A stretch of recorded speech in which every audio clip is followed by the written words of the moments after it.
Hello दोस्तों, नमस्कार। स्वागत है आप सभी का आपके अपने यूट्यूब चैनल पर। दोस्तों, आज हम पढ़ने वाले लुसेंट सामान्य विज्ञान बायोलॉजी के मोस्ट इंपोर्टेंट एमसीक्यू क्वेश्चंस जो सभी एग्जाम की दृष्टि से बहुत ही महत्वपूर्ण होने वाले हैं। ठीक है, और हम पढ़ रहे हैं लुसेंट। तो आपको पता होगा लुसेंट जो बुक होती है वो कितनी इंपॉर्टेंट बुक होती हैं आप किसी भी कॉम्पिटिशन एग्जाम की तैयारी कर रहे हैं उसके लिए।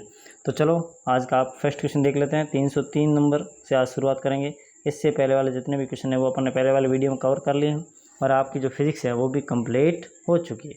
तो चलो आज का पहला क्वेश्चन देखते हैं। अगर आपने हमारे यूट्यूब चैनल को सब्सक्राइब नहीं किया है तो चैनल को सब्सक्राइब कर लें। चलो अगला क्वेश्चन है, पहला क्वेश्चन है, मानक जंतु विज्ञान नामांकन में से किसका उपयोग किया जाता है? यानी मानक जंतु विज्ञान नामांकन में किसका उपयोग किया जाता है? कौन सी भाषा का उपयोग किया जाता है? तो पहला ऑप्शन है कैटिन। कैटिन नहीं होगा, यहाँ पे कैटिन की जगह आप लिखो लैटिन। ठीक है, कैटिन नहीं होगा, मैं यहाँ पे लिख देता हूँ लैटिन भाषा का प्रयोग किया जाता है। तो इसमें पहला ही ऑप्शन बिल्कुल राइट हो जाएगा। गलती से गलत टाइप हो गया, लैटिन नहीं होगा बल्कि क्या होगा, कैटिन नहीं होगा, लैटिन होगा। तो यहाँ होगा लैटिन, इसका ऑप्शन नंबर ए बिल्कुल राइट हो जाएगा। यहाँ पे ल कर दो का किसी। ठीक है, अगला क्वेश्चन, निम्नलिखित में से कौन सा एक कोशिकीय जीव का उदाहरण है? इन चारों में से कौन सा एक कोशिकीय जीव का उदाहरण है? तो आप सभी को पता होगा, यहाँ प्रोटोजोआ दिख रहा है। तो प्रोटोजोआ आपको पता है, थोड़ी बहुत साइंस पढ़ी है। तो जो कौन सा जीव होता है, एक कोशिकीय जीव होता है, कौन? प्रोटोजोआ। अगला क्वेश्चन, अमीबा प्रजाति के अंतर्गत आता है। अमीबा जो है इन चारों में से कौन सी प्रजाति के अंदर आता है? आपको पता है अमीबा एक प्रकार का जीव है जो एक कोशिकीय जीव होता है। तो ये कौन सी प्रजाति के अंदर आता है? ये भी प्रोटोजोआ के अंदर आता है, आपको पता है ना। यानी अमीबा जो है वो किस में आता है? प्रोटोजोआ के अंतर्गत आता है। जितने भी एक कोशिकीय जीव हैं वो सभी किस में आता है? प्रोटोजोआ में आते हैं। अगला क्वेश्चन है, इसकी पोषण विधि हेलोफाइट है। इन चारों में से किसकी जो पोषण विधि है, पोषण करने की क्षमता है, इस पोषण करने की विधि है वो हेलोफाइट है। तो किसकी हेलोफाइट है? अमीबा, शेर, यूग्लिना या फिर कैंचुआ। तो इसमें ऑप्शन नंबर आपके जो हो जाएगा वो हो जाएगा यूग्लिना की जो पोषण विधि होती हैं वो कौन सी होती हैं? होलोफाइटा होती है। कौन सी होती हैं? होलोफाइटिक जो होती हैं वो इसकी पोषण विधि होती है। ठीक है, किसकी? यूग्लिना की। ठीक है, अगला क्वेश्चन, निम्न में से कौन से जीव में रक्त नहीं होता किंतु वे सांस लेते हैं? इन चारों में से ऐसा कौन सा जीव है जिसके अंदर रक्त तो नहीं होता, ब्लड नहीं होता, लेकिन सांस लेते हैं? तो ये बहुत ही अच्छा और शानदार क्वेश्चन है। तो जो हाइड्रा होता है, हाइड्रा जो है वो सांस लेता है लेकिन इसमें रक्त नहीं होता है, ब्लड नहीं होता। और आपको बता दूं हाइड्रा जो जनन करता है वो किस विधि से करता है? मुकुलन विधि या फिर बडिंग विधि से जो हाइड्रा जो है वो जनन करता है।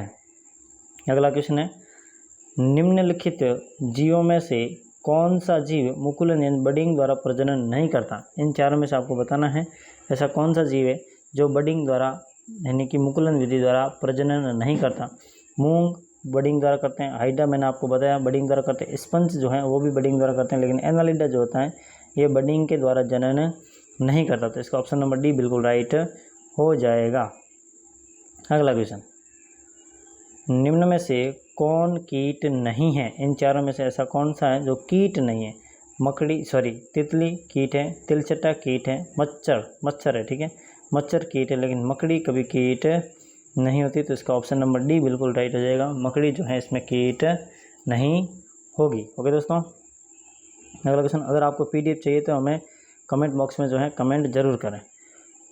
फेरोमोन्स सामान्यतः उत्पन्न किया जाता है। फेरोमोन्स जो है एक पदार्थ है वो किसके द्वारा उत्पन्न किया जाता है? सांपों द्वारा, पक्षियों द्वारा, चमगादड़ों द्वारा या कीटों द्वारा? तो फेरोमोन्स जो है वो कीटों द्वारा जो है उत्पादित किया जाता है। फेरोमोन्स का कीटों के द्वारा इसका निर्माण किया जाता है। अधिकांश कीट किस प्रकार श्वास लेते हैं? अधिकांश जो कीट होते हैं वो किस प्रकार श्वास लेते हैं? जैसे मनुष्य जो होता है वो फेफड़ों से श्वास लेता है, लेकिन कीट जो होते हैं वो लेते हैं वातक तंत्र से। जो है अधिकांश कीट जो हैं वो श्वास लेते हैं। ठीक है, जैसे मेढक अब गलफड़ों और त्वचा दोनों से सांस लेता है। ठीक है, बहुत ज़्यादा अच्छा उदाहरण। मेढक जो होता है ओबेसर होता है, ये जब पानी में होता है तो गलफड़ों से सांस लेता है और बाहर होता है जब त्वचा से सांस लेता है। ठीक है, मकड़ियाँ किस प्रजाति के अंतर्गत आती हैं? मकड़ियाँ जो हैं इन चारों में से किस प्रजाति के अंतर्गत आती हैं? तो आपको बताना है मकड़ियाँ जो होती हैं वो किस प्रजाति के अंतर्गत आती हैं। तो मकड़ियाँ जो होती हैं आपको पता है ऑर्थोपोडा के अंदर आती हैं। सभी कीट वर्ग जो हैं पूरा का पूरा ऑर्थोपोडा में आता है। ठीक है, सॉरी कीट वर्ग नहीं है, जितने भी मकड़ियाँ वगैरह है तो वो ऑर्थोपोडा में आते हैं। और ऑर्थोपोडा जो है सबसे बड़ा संघ है, ठीक है। सबसे बड़ा संघ पूछे तो बता देना ऑर्थोपोडा है। ओके, अगला क्वेश्चन, मकड़ियाँ प्राणी वर्गीकरण के किस वर्ग में आती है? प्राणी वर्गीकरण के किस वर्ग में आती है? तो ये जाएगा गैस्ट्रोपोइस होता है, उस वर्ग के अंदर जो है सभी मकड़ियाँ जो हैं वो आती हैं, इनको गैस्ट्रोपोइस के अंदर रखा गया है। मकड़ी में कितनी जोड़ी आँख होती है? मकड़ी में कितनी जोड़ी आँख होती है? जोड़ी पूछा है तो एक जोड़ी आँख होती है, यानी जो मकड़ी होती हैं उसकी 2 आँखें होती हैं। कितनी आँखें होती है दोस्तों? 2 आँखें जो हैं उसकी मकड़ी की होती हैं, ठीक है। अगला क्वेश्चन, निम्नलिखित में से किसके अधिकतम पैर होते हैं? इन चारों में से अधिकतम पैर किसके होते हैं? मकड़ी के, या सहस्त्रपाद, गोजर या व्याध पतंग? तो इसका ऑप्शन नंबर बी बिल्कुल राइट हो जाएगा। सहस्त्रपाद के जो है सबसे अधिक पैर होते हैं, किसके? सहस्त्रपाद के, ठीक है। अगला क्वेश्चन क्या है? केकड़े प्रजाति के अंतर्गत आते हैं। केकड़े इन चारों में से किस प्रजाति के अंतर्गत आते हैं? तो ऑर्थोपोडा के अंदर जो है वो केकड़ों को शामिल किया जाता है। सबसे बड़ा वर्ग कौन सा, सबसे बड़ा संघ कौन सा है? तो वो है ऑर्थोपोडा। अगला क्वेश्चन है, नर मच्छर अपना भोजन कहाँ से ग्रहण करते हैं या कैसे बनाते हैं? तो वो जो नर मच्छर होते हैं वो अपना भोजन जो है पेड़ पौधों से बनाते हैं, यानी पौधों के रस से जो है नर मच्छर अपना भोजन बनाते हैं, ठीक है दोस्तों। अगला है, ये सेग्यूवोरस होते हैं। ये इन चारों में से कौन है जो सेग्यूवोरस होते हैं? तो जो मच्छर होते हैं वो कैसे होते हैं? सेग्यूवोरस होते हैं। तो इसका ऑप्शन नंबर डी बिल्कुल राइट हो जाएगा। मच्छर जो होते हैं वो कैसे होते हैं? सेग्यूवोरस होते हैं। अगला है, रेशम कीट जिन पर पनपता है वो है। रेशम कीट जो है इन चारों में से किसके ऊपर पनपता है, यानी उत्पन्न होता है? तो शहतूत की पत्तियाँ जो होती हैं, यानी शहतूत की पत्तियों के ऊपर जो है रेशम कीट पनपता है। तो इसका ऑप्शन नंबर डी बिल्कुल राइट हो जाएगा। अगला क्वेश्चन क्या है? रेशम का उत्पादन किससे होता है? रेशम जो होता है बहुत ही अच्छा फाइबर है, प्राकृतिक फाइबर है, उसका जो है उत्पादन किससे होता है? रेशम कीट के अंडे से, रेशम कीट के प्यूपा से, यानी बी का ऑप्शन नंबर बिल्कुल राइट हो जाएगा। यानी रेशम कीट का जो प्यूपा होता है उससे जो है किसका उत्पादन होता है? रेशम का उत्पादन होता है, ठीक है दोस्तों। तो ये थे आज के कुछ मोस्ट इंपॉर्टेंट MCQ क्वेश्चन।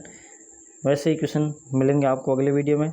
तो अगर आपको हमारा प्रयास पसंद आता है तो चैनल को सब्सक्राइब करें, बेल आइकन को प्रेस कर लें, ठीक है दोस्तों। तो मिलते हैं नेक्स्ट वीडियो में, जब तक के लिए जय भारत, जय हिंद।